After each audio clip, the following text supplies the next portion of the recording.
The Tampa Liberty Schools was established just this past year to provide a grassroots effort within the community to teach children the history of the founding of the United States, American exceptionalism, the contribution of our Judeo-Christian heritage to American law, and the supremacy of the Constitution of the United States.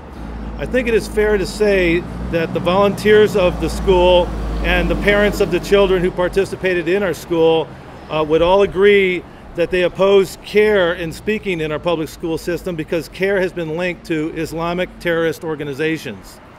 CAIR has an agenda that should not be allowed in our schools. It has been named a HAMAS entity and a co-conspirator in the largest federal terrorism funding trial in U.S. history. They also have been speaking in our classroom for 3 years here in Hillsborough County. CAIR has advocated replacing our Constitution with Islamic law and Sharia law. Sharia law is diametrically opposed to the Constitution, and it does not allow gender equality and does not even allow equality between Muslims and non-Muslims. We understand that there are significant number of pro-Islam inaccuracies in our school textbooks as well.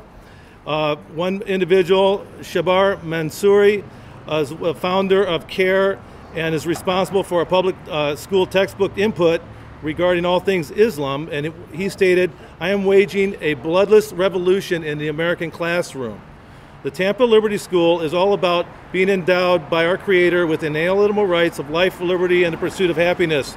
Sharia law is opposed to all these things.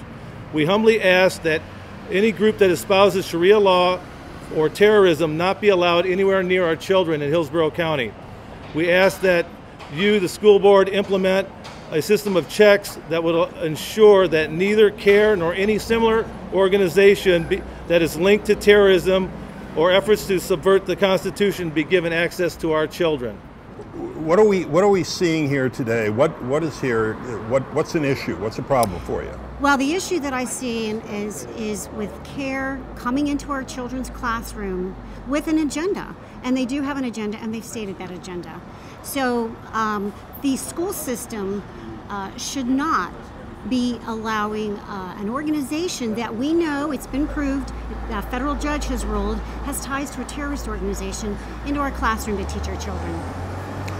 Now, CAIR says that they just want to tell kids about Islam. In other words, they want to come in with multiculturalism and just educate them about Islam. Islam has 1.5 billion adherents worldwide.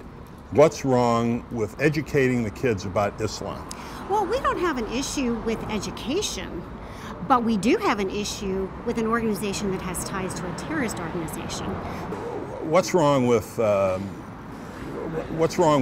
advocating for CAIR's position? What's the problem with that? Well, there's an issue with their position, and Omar Ahmed, who's co-founder of CAIR, he has stated that he is advocating for Islam and Sharia law to be supreme.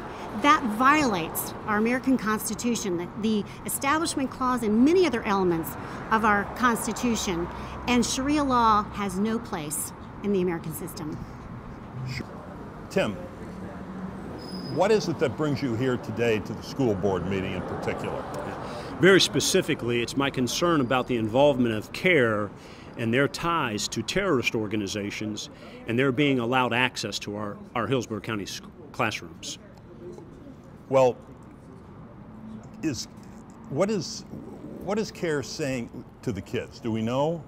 Do we know what they're talking about? Well, we don't have specific recording of what was said, but this much we know, that CAIR is an organization specifically involved with the introduction of and the teaching of Sharia law.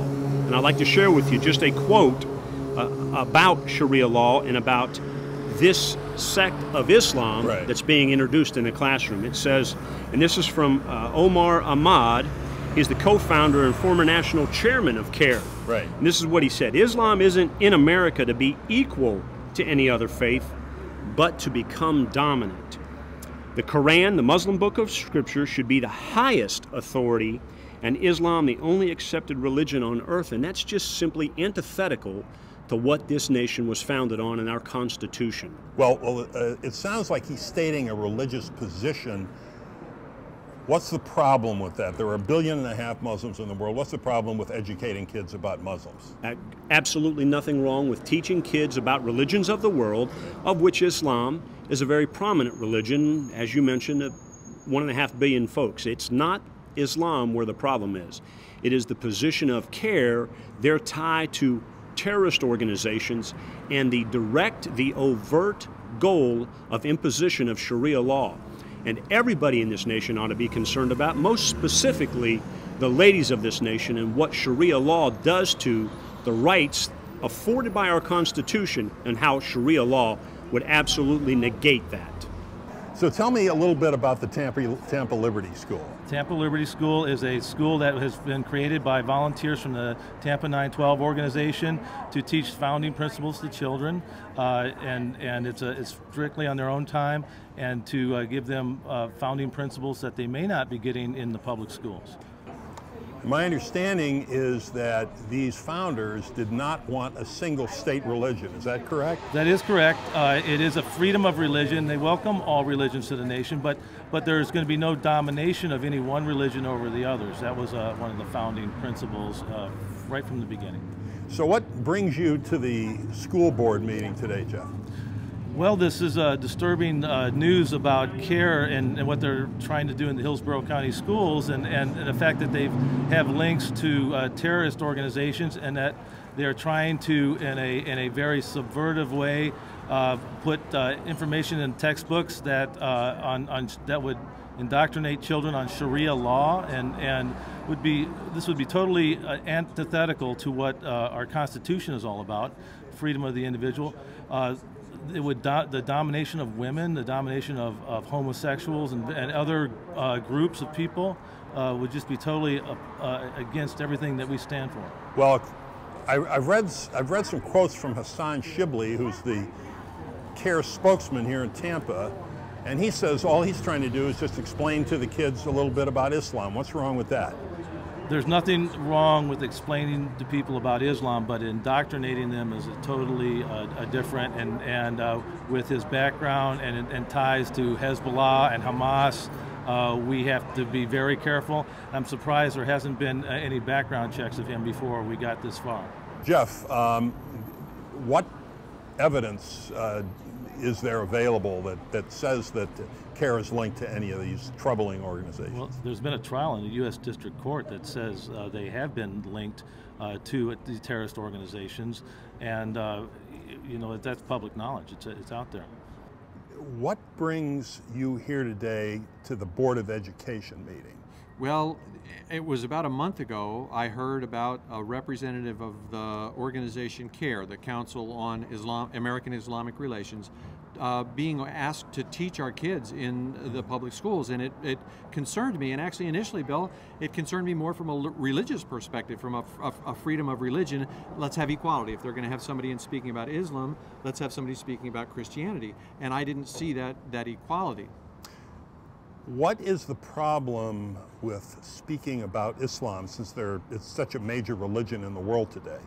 You know, it's interesting that you ask the question that way, because my interest in this gravitated from really an interest in the religious aspect of it to recognizing what kind of organization CAIR is. So to kind of put it in the context that you asked the question, personally, I don't think that there's anything wrong with teaching Islam.